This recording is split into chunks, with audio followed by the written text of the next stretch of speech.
जय गुरु जी की। अब हम मंत्र जाप करेंगे। ओम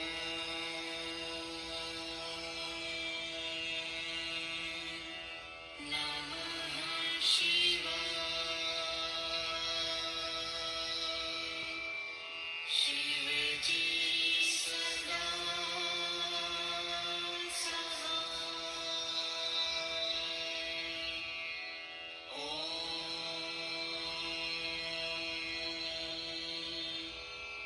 नमः शिवाय। गुरुजी सदा सहाय।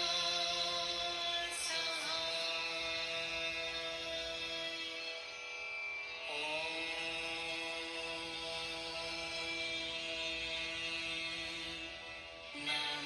नमः शिवाय। शिव जी सदा सहाय। ओम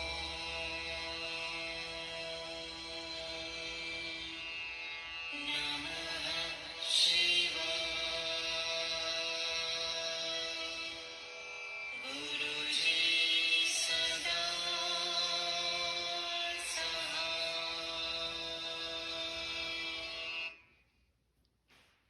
जय गुरु जी।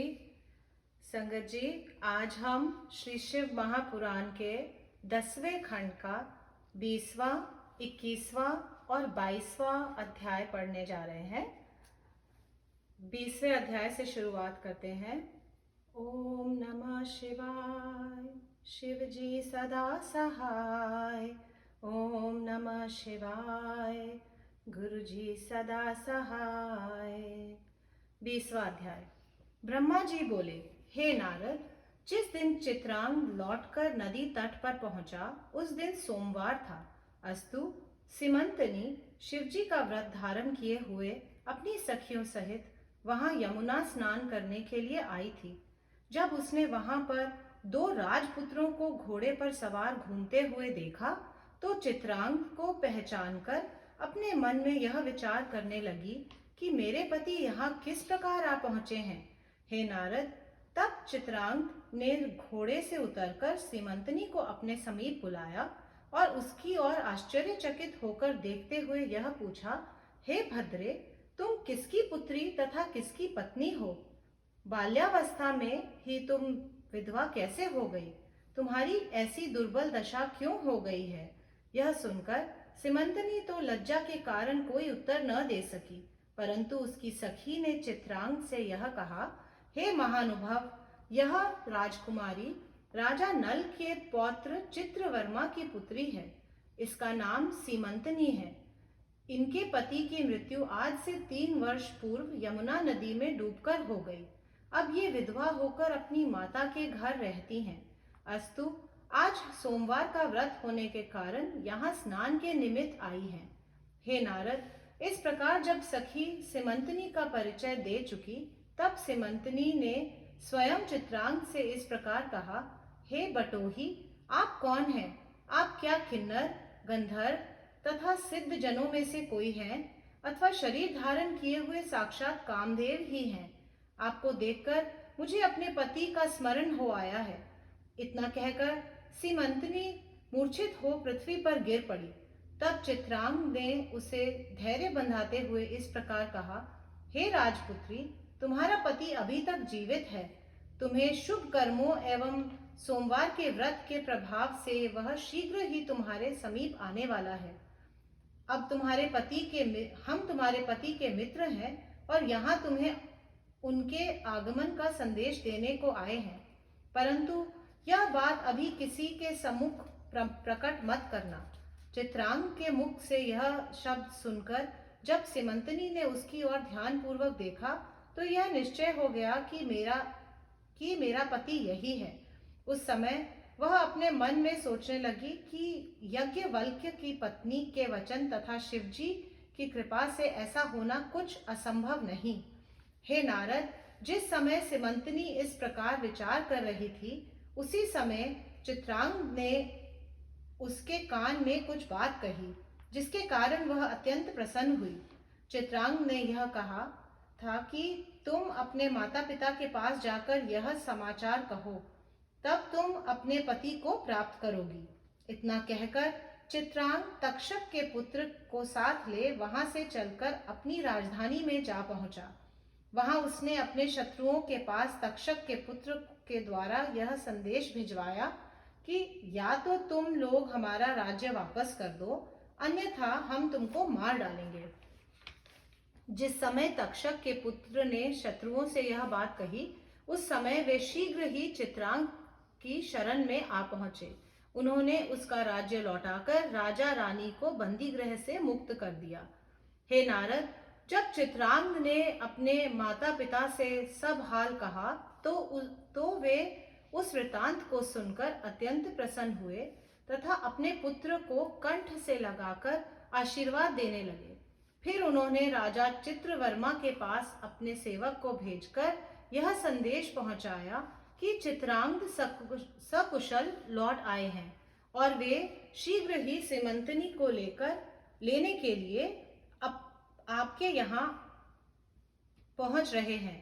राजा चित्रवर्मा ने जब यह समाचार सुना तो उसकी प्रसन्नता का ठिकाना न रहा। कुछ समय बाद चित्रांग भी उनके समीप जा पहुंचा। तब राजा ने अत्यंत प्रसन्न होकर सीमंतनी के साथ उसका दोबारा विवाह किया तथा बहुत सा दान दहेज देकर विदाई दी। चित्रांग ने नागराज तक्षक से जो वस्तुएं प्राप्त की थी, उन सबको सीमंतनी को भेंट कर दिया। इस प्रकार दोनों ही कुल प्रसन्न हो गए। जब सीमंतनी को लेकर चित्रांग अपने घर लौट आया तो राजा इंद्रसेन उसे राज्य सौंपकर स्वयं अपनी पत्नी सहित वन को चले गए। वहां शिवजी की कृपा से उन्होंने मुक्ति पद को प्राप्त किया। तदुपरांत राजा चित्रांग ने 10 सहस्त्र वर्षों तक मगध देश का सुख पूर्वक राज्य किया। उसके घर 8 पुत्र तथा 1 पुत्री उत्पन्न हुई। जब तक चित्रांग जीवित रहा तब तक उसने तथा सीमंतनी ने शिवजी के व्रत को नहीं त्यागा। वे प्रति सोमवार को व्रत रखते रहे तथा उत्साहपूर्वक शिवजी का पूजन करते रहे। ओम नमः शिवाय, शिवजी सदा सहाय। ओम नमः शिवाय, गुरुजी सदा सहाय। 21वां अध्याय। ब्रह्मा जी बोले, हे नारद, प्राचीन काल में विदर्भ देश में वेद मित्र नामक एक विद्वान ब्राह्मण रहता था। उसका मित्र सारस्वत नामक एक अन्य वेद पाठी ब्राह्मण था।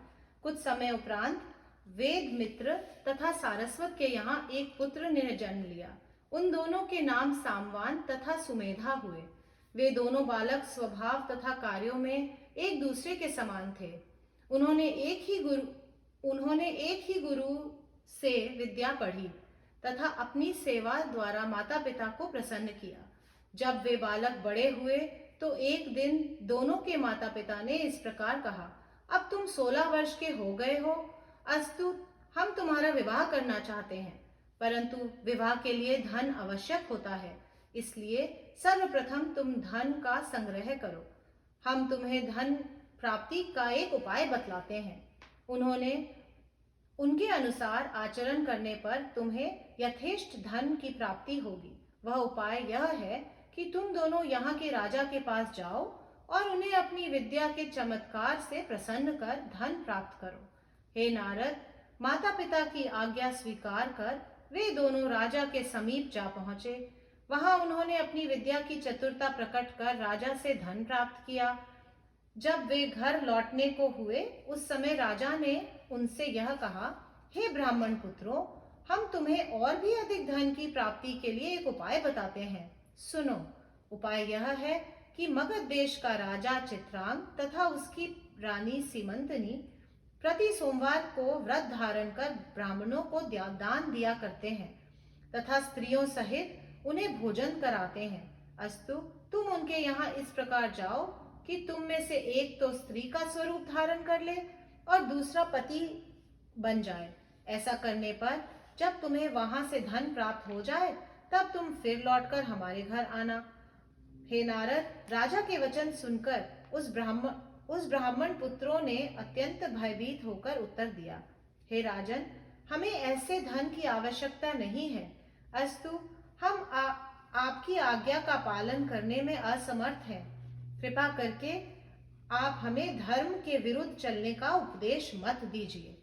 हे नारद, यह सुनकर राजा ने वेद का प्रमाण देते हुए उन बालकों से कहा, हे ब्राह्मण पुत्रों, हम तुम्हें वेद की आज्ञा अनुसार ही यह कहते हैं कि देवता, गुरु, माता, पिता तथा राजा की आज्ञा का तिरस्कार करना उचित नहीं है।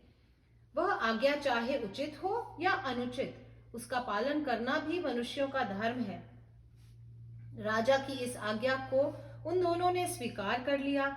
तब सामवान ने तो स्त्री का वेश बनाया और सुमेधा उसका पति बनकर राजा चित्रांगद के समीप जा पहुंचा। संध्या के समय शिव पूजन करने के उपरांत जब राजा रानी ने सभी ब्राह्मणों को उनकी पत्नियों सहित शिव पार्वती का रूप जानकर दान देना आरंभ किया, तब सुमेधा और सामवान भी पति पत्नी के रूप में उनके सम्मुख उपस्थित हुए। उस समय रानी सीमंतनी भगवान को कृत्रिम नारी के रूप में देखकर बहुत हंसी। फिर भी राजा रानी ने उन दोनों को गौरी शंकर का स्वरूप जानकर पूजा तथा भोजन आदि कराकर बहुत दक्षिणा देने के उपरांत विदा किया। वहां से छुट्टी पाकर जब दोनों ब्राह्मण पुत्र अपने घर की ओर चले और बीच में एक वन में पहुंचे, उस समय स्त्री रूपधारी सामवान के हृदय में ठीक वैसे ही भाव जागृत हुए जैसे एक काम पीड़िता नारी के हृदय में होते हैं। उस अवस्था में उसने सुमेधा को संबोधित करते हुए यह कहा, देखो, यह वन भोग विलास करने के लिए कैसा उपयुक्त है। आओ, हम तुम दोनों यहाँ मैथुन करें। सामवान की बात सुनकर सुमेधा ने यह समझा कि वह हंसी कर रहा है। अस्तु, वह मुस्कुराता हुआ बिना कोई उत्तर दिए आगे बढ़ने लगा। कुछ दूर और चलकर स्त्री रूपधारी सामवान ने फिर पहले के समान काम पीड़ित होकर उससे कहा, हे पति, इस समय कामदेव के बाणों से मैं अत्यंत दुखी हो रही हूँ। भला तुम मेरे साथ रति क्यों नहीं करते? जब तक तुम मेरे साथ रति नहीं करोगे, मुझसे आगे नहीं चला जाएगा। अतः तुम मेरी इच्छा को पूर्ण करो। इन शब्दों को सुनकर जब सुमेधा ने पीछे मुड़कर देखा तो उसे ज्ञात हुआ कि वास्तव में ही सामवान एक परम सुंदरी स्त्री के रूप में बदल गया है और उसके नेत्रों से काम वासना प्रकट हो रही है।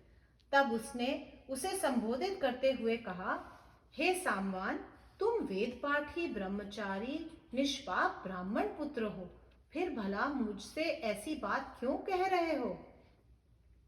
हे नारद, सुमेधा के यह वचन सुनकर सामवान ने, जो कि उस समय वास्तव में पूर्ण रूपेण स्त्री का हो चुका था, इस प्रकार कहा, हे पति, यदि तुम्हें विश्वास न हो तो मेरे गुप्त अंग को देख लो।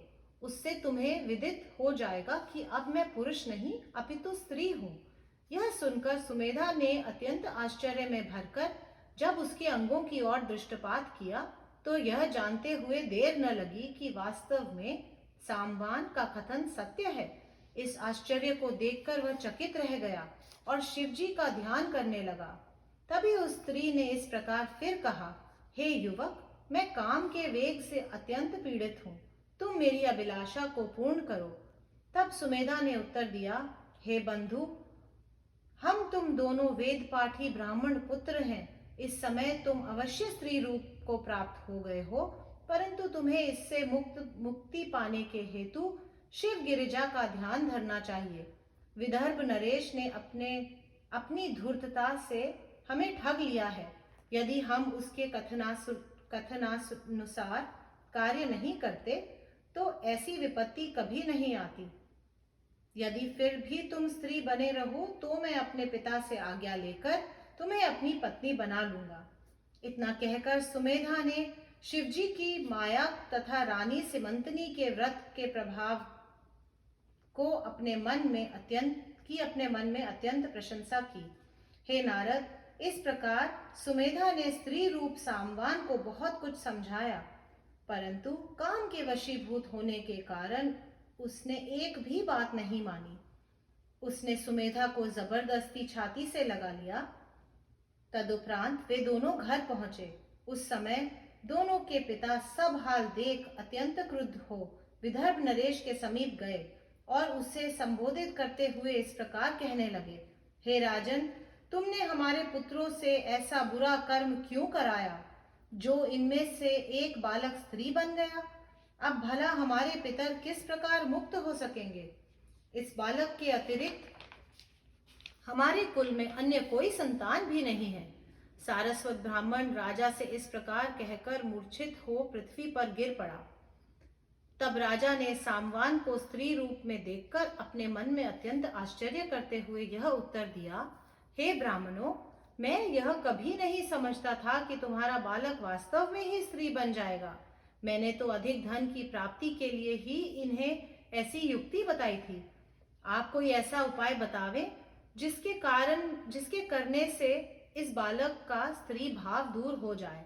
हे नारद, ब्राह्मणों ने यह सुनकर राजा से कहा, हे राजन, तुम अपने हृदय में शिवजी की भक्ति दृढ़ करो तथा उन्हीं से हमारे बालक की मुक्ति का उपाय पूछो। यह सुनकर राजा अपनी रानी सहित शिव गिरिजा का पूजन करने लगा। उसने अनेक प्रकार के उपायों द्वारा शिव गिरिजा को प्रसन्न कर लिया तथा गिरिजा जी ने प्रकट होकर राजा से वर मांगने के लिए कहा। उस समय राजा उनकी प्रार्थना करते हुए बोला, हे भगवती, मैं यह चाहता हूँ कि सारस्वत ब्राह्मण का पुत्र जो स्त्री बन गया है वह फिर से पुरुष हो जाए। राजा की इस प्रार्थना को सुनकर भगवती गिरिजा ने उत्तर दिया, हे राजन, हम अपने भक्त को किसी प्रकार अवज्ञा नहीं कर सकते। अस्तु, तुमसे यह कहती हैं कि तुम बालक का विवाह सुमेधा के साथ कर दो। इतना कहकर जब गिरिजा अंतर्धान हो गई तब राजा ने दोनों ब्राह्मणों को बुलाकर सब वृतांत कह सुनाया। उसे सुनकर सारस्वत ने अपने लड़के का विवाह सुमेधा के साथ कर दिया। तब वे दोनों पति पत्नी प्रसन्नता पूर्वक विहार करने लगे। भगवती गिरिजा की कृपा से सारस्वत ब्राह्मण को एक दूसरे पुत्र की प्राप्ति हुई। हे नारद, रानी सिमंतनी ने सोमवार का जो व्रत किया था उसकी महिमा का यह प्रत्यक्ष चमत्कार तुम्हें मैंने सुनाया है। इस चरित्र को जो कोई सुनता, सुनाता अथवा पढ़ता है उसे भी दोनों लोकों में आनंद प्राप्त होता है। ओम नमः शिवाय, शिव जी सदा सहाय। ओम नमः शिवाय, गुरु जी सदा सहाय। 22वां अध्याय। ब्रह्मा जी ने कहा, हे नारद, अब मैं तुम्हें वार्षिक व्रतों के संबंध में सुनाता हूँ। उन्हें धारण करने से व्रती को सब प्रकार के आनंद प्राप्त होते हैं तथा अंत में मुक्ति प्राप्त होकर शिव जी का समीप्य लाभ होता है। वार्षिक व्रतों में एक व्रत उमा महेश्वर नाम से प्रसिद्ध है। उमा महेश्वर व्रत चैत्र तथा मार्गशीर्ष मास के शुक्ल पक्ष की अष्टमी, चतुर्दशी, पूर्णिमा अथवा अमावस्या को करना चाहिए। इस व्रत का नियम यह है कि प्रातः काल उठकर संकल्प करें, तदुपरांत नित्य कर्म आदि से निवृत्त हो नदी में स्नान करें, फिर अपने घर में आकर श्रेष्ठ मंडप तथा 5 कलशों की स्थापना करें। कलशों को शुद्ध वस्त्र से ढांकें तथा उनके ऊपर शिव तथा गिरिजा की स्वर्ण प्रतिमा स्थापित करें। प्रतिमा में शिव जी का स्वरूप शंख, चक्र, गदा, पद्म युक्त तथा गिरिजा का स्वरूप वस्त्र भूषणों से युक्त होना चाहिए। तत्पश्चात विधि पूर्वक उनका पूजन तथा हवन करके पंचाक्षरी मंत्र का जाप करना चाहिए। हे नारद, प्रदोष काल में शिव जी का दोबारा पूजन करके ब्राह्मणों को सप्तनीक भोजन करावे तथा उन्हें दान दक्षिणा आदि से संतुष्ट करें। तदुपरांत स्वयं दूध सहित मीठा भोजन करें। इसी प्रकार 1 वर्ष तक दोनों पक्ष में इस व्रत को धारण करता रहे। जो लोग इस विधि में उमा महेश्वर व्रत को धारण करते हैं उनकी 3 पीढ़ियां तर जाती हैं। ऐसे लोगों को संसार में सुख तथा परलोक में शिव जी का सामीप्य होता है। इस संबंध में हम तुमसे एक कथा कहते हैं। हे नारद, प्राचीन काल में वैदर्भ नामक एक ब्राह्मण अनर्त देश में रहा करता था। वह ब्राह्मण अत्यंत धनवान, बलवान तथा विद्वान था। उसके अनेक संतानें थी, जिनमें शारदा नामक एक कन्या बड़ी विदुषी थी। जब वह कन्या 12 वर्ष की हुई, तब एक अन्य धनवान वृद्ध ब्राह्मण ने वैदर्भ के पास जाकर यह कहा कि तुम अपनी पुत्री का विवाह हमारे साथ कर दो। वह ब्राह्मण राजा का मित्र था। अस्तु, उसकी मांग सुनकर वैदर्भ पहले तो बहुत चिंतित हुआ, फिर अंत में यह विचार करके कि इस मांग को अस्वीकार करने पर राजा भी उसका विरोधी हो जाएगा, उसने शारदा का विवाह उस बूढ़े ब्राह्मण के साथ कर दिया। हे नारद, मध्याह्न काल में तो विवाह हुआ और उसी दिन संध्या काल में जब वह ब्राह्मण नदी के तट से संध्या करके लौटा था, मार्ग में सर्प के काट लेने से उसकी मृत्यु हो गई। यह देखकर दोनों कुल के लोग अत्यंत दुखी हुए, परंतु विधि के विधान में परिवर्तन करना सामर्थ्य की बात न जानकर धैर्य धारण कर चुप हो गए। शारदा विधवा होकर अपने माता पिता के घर रहने लगी। जब कुछ समय व्यतीत हो गया, तब एक दिन यह घटना घटी। शारदा के पिता तथा भाई किसी स्थान पर विवाह में सम्मिलित होने के लिए गए हुए थे। उनके लौटकर आने से पूर्व ही अंधे वैदुर्भ मुनि अपने शिष्यों का हाथ पकड़े हुए शारदा के घर जा पहुंचे। शारदा ने उनकी अत्यंत सेवा की तथा भोजन कराया। उस समय वैदुर्भ मुनि ने उसे वरदान देते हुए यह कहा, हे शारदे, तुम्हें अपने पति के द्वारा एक पुत्र की प्राप्ति होगी तथा देवताओं की कृपा से वह बालक बड़ा धर्मात्मा होगा। मुनि के यह वचन सुनकर शारदा ने अत्यंत चकित हो हाथ जोड़कर इस प्रकार कहा, हे प्रभो, मेरे पति की मृत्यु तो विवाह के दूसरे दिन ही हो गई थी। अस्तु, आप मुझे यह बतावें कि आपका कथन किस प्रकार सत्य होगा। हे नारद, शारदा के मुख से यह शब्द सुनकर वैदुर्भ मुनि ने कहा, हे पुत्री, नेत्रहीन होने के कारण मैं तुम्हें बिना देखे ही ऐसा वर दे बैठा हूँ।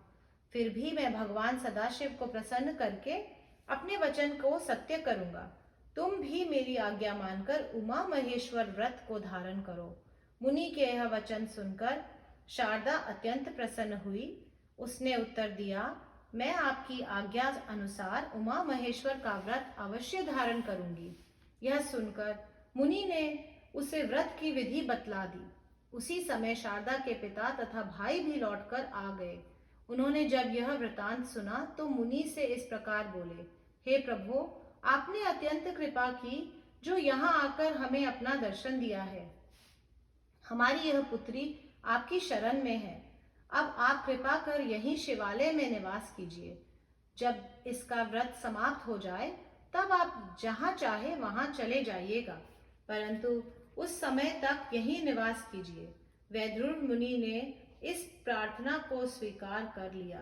तब शारदा उनके बताए अनुसार उमा महेश्वर का व्रत रखने लगी और वे उसे उपदेश करते रहे। ओम नमः शिवाय, शिव जी सदा सहाय। ओम नमः शिवाय, गुरु जी सदा सहाय। संगत जी, आज की रीडिंग यहीं समाप्त करते हैं। अगली रीडिंग कल सुबह 8 बजे होगी। जय गुरु जी, शुक्राना।